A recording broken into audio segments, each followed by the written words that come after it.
नमस्कार मंडळी, तू ही रे माझा मितवा या मालिकेच्या पुढील भागामध्ये आपण पाहणार आहोत की ईश्वरीने आर्नोच्या डब्यामध्ये थँक्यू अशी चिठ्ठी लिहून पाठवलेली असते आणि आर्नो हा त्या चिठ्ठीने आपला डब्बा साफ करतो आणि तेव्हा ईश्वरी बोलते, आर्नो सर तुम्ही हे काय केलं? तेव्हा आर्नो बोलतो, काय झालं मिस सिंदूर? तर फक्त मी डब्बा साफ केला आहे.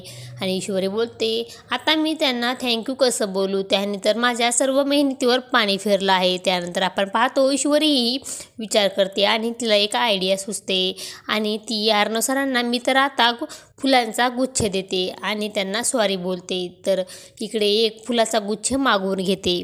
तर विचार करते आर्नो सरांना हे खूप आवडेल. तर तिकडे आपण पाहतो आर्नवने तो कागद लपवून ठेवलेला असतो आणि तो वाचतो तर त्यामध्ये थँक्यू सर असे लिहिलेले असते. तेव्हा आर्नव देखील अतिशय आनंदित होतो आणि तो स्वतःशीच बोलतो सॉरी. त्यावेळेस त्याच्या पाठीमागे लावण्या उभी असते आणि लावण्या बोलते की आर्नव सॉरी म्हणण्याची काही गरज नाही. तेव्हा आर्नव बोलतो मी तुला नाही तर मी सिंदूरला सॉरी म्हटलं आहे. तर इकडे आपण पाहतो ईश्वरी ही फुलांचा गुच्छ लपवून आपल्या रूममध्ये घेऊन जात असते.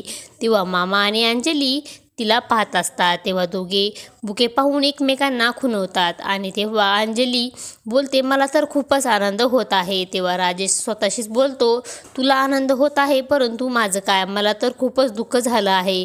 काही जरी झालं तरी मी सिंदूरला आणि त्या आर्नव राजशिर्केला एकमेकांच्या जवळ नाही येऊन देणार.